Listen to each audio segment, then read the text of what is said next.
Welcome to Zee money health show. मैं हूं नेहा बजाज और जैसे कि आपसे जो वादा किया है, आपसे हर एपिसोड में, हर हमारे शो में हम आपको मिलवाते हैं मेडिकल एक्सपर्ट, सुपर स्पेशलिस्ट से।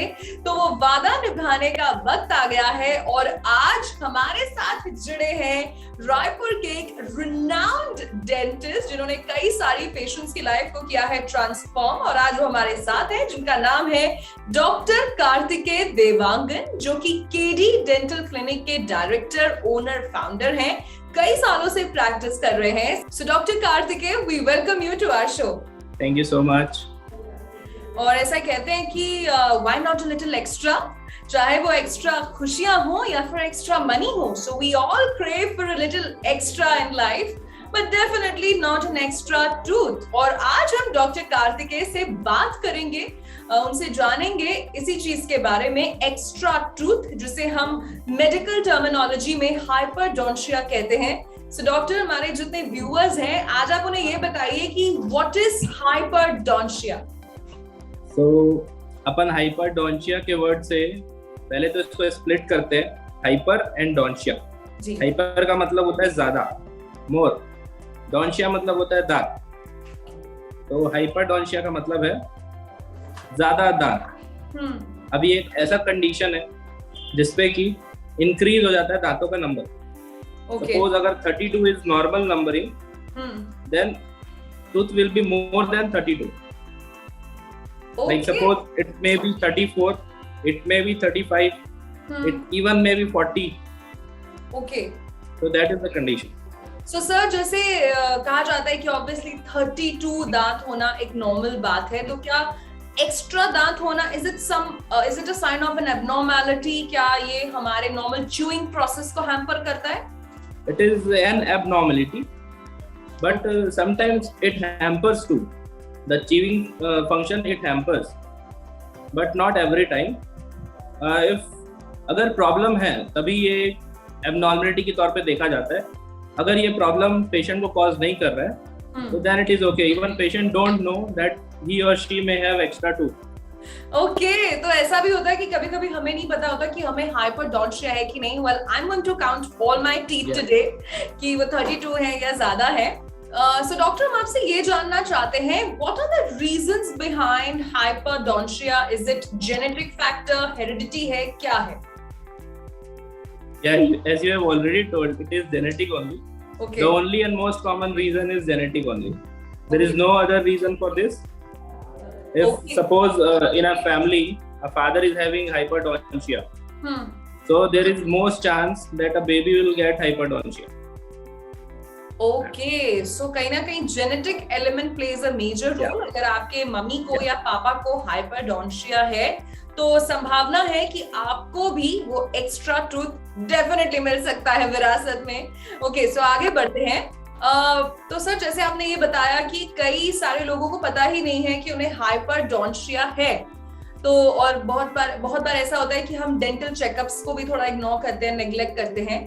सो हाइपरडोंशिया को डायग्नोस कैसे किया जाता है? कैसे पता चलता है पेशेंट को कि हाइपरडोंशिया है, या क्या-क्या दिक्कतें होती हैं?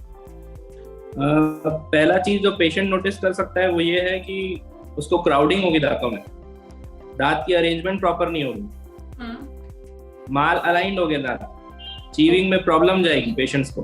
ओके। इवन इस पे कुछ पेशेंट्स को पेन हो सकते हैं एक्स्ट्रा टूथ की वजह से, तभी ये चेक किया जा सकता है। उसके पहले ये नॉन रिकॉग्नाइजेबल है। Okay, so hyperdontia is non recognisable. ये सारी दिक्कतें अगर आपको हैं, आप डेंटिस्ट के पास जाते हैं, तब आपको ये पता चलेगा कि आपको हाइपरडोंशिया है। अच्छा सर, आपके पास बहुत सारे ऐसे पेशेंट्स आते होंगे इन कंप्लेंट्स के साथ, तो अब आप हमें ये बताइए कि इसका ट्रीटमेंट क्या है? क्या वो एक्स्ट्रा दांत आप रिमूव करते हैं, क्या करते हैं इसके लिए? There is only one treatment. If a patient is having discomfort, then only we go with the treatment, and that is only extraction. दांत निकाला जाता है। ओके। और सर, अगर किसी के, आपने जैसे बोला कि कुछ केसेस में 36 या 40 भी दांतों का काउंट चला जाता है, सो इन अ वे क्या आपको वो 6 के 6 दांत एक्सट्रैक्ट करने पड़ते हैं? If it is creating a problem, then we need to go for extraction. Okay. अच्छा सर, हम ये Otherwise, if there is no discomfort, then If there is no discomfort, then it is not a problem. Okay. And sir, on an average 10 में से कितने patients या कितने लोगों को हाइपरडोंशिया देखा जाता है? ये कंडीशन रेयर है वैसे, इंडियन पॉपुलेशन में उतने कॉमन नहीं है, रेयर है. Okay. Out of 100 you say like 2 or 3% population might be having. Okay. And sir, जब आप हाइपरडोंशिया के बाद उस टूथ को एक्सट्रैक्ट करते हैं तो उसके बाद क्या पेशेंट की कुछ आफ्टर केयर होती है, आफ्टर रिकवरी होती है, या वो होता है कि उसको आगे चलकर किन किन चीजों का ध्यान रखना पड़ता है? There is no extra care for that. जैसे कि नॉर्मल दांत, रूटीन दांत जब निकाला जाता है तो जो केयर रखते हैं सेम चीज वही इसमें भी है, क्योंकि एक्स्ट्रा दांत ही निकालना है. इसके बाद जो अपने को सावधानी रखनी है वो यही है कि सॉफ्ट डाइट लेना है, ठंडी चीजें लेनी है, ये सब करना है. एंड ऑल्सो सर, जैसे आपने क्राउडिंग की बात की कि जो हाइपरडोंशिया है वो फ्रंटल टीथ क्राउडिंग कर सकता है, तो क्या जिनको हाइपरडोंशिया है वो ब्रेसेस लगाने के लिए एलिजिबल हैं? Is it safe? It is they are eligible, but before we need to extract all the extra tooth. Then only we can go for braces. First we need to normalize the number of tooth, then we can go for braces. Okay.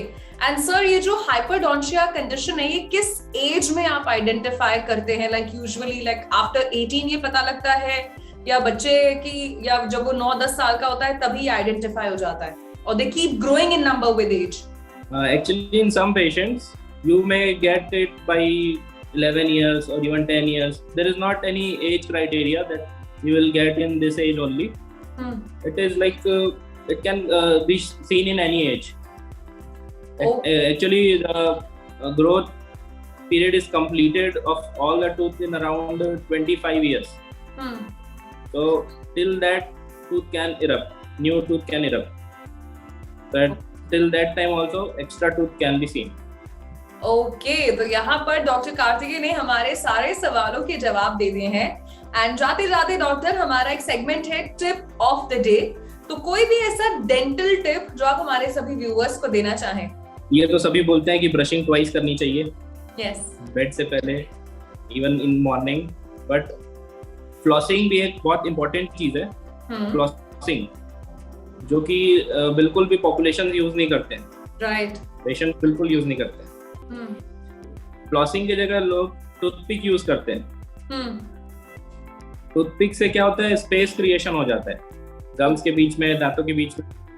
तो वो एक हमेशा के लिए gums को hamper करके रखता है और उसकी जगह को वापस वो नॉर्मल नहीं होने देता. तो फ्लॉस एक ऐसी चीज है जो आपके स्पेस को क्लीन भी करेगा, दांतों के बीच के स्पेस को क्लीन भी करेगा और गम्स को हार्म भी नहीं करेगा. ओके, सो यहाँ पर डॉक्टर कार्तिकेय ने टिप ऑफ द डे में कहा है कि flossing is a mandate. Toothpick को जितना हो सके अवॉइड करिए, बिकॉज वो आपके गम्स के लिए नुकसानदायक है. तो इसी के साथ doctor Kartikeya, thank you so much, आप हमारे शो में हमारे साथ जुड़े और इतनी अच्छी इंफॉर्मेशन आपने हमारे साथ शेयर की. Thank you so much.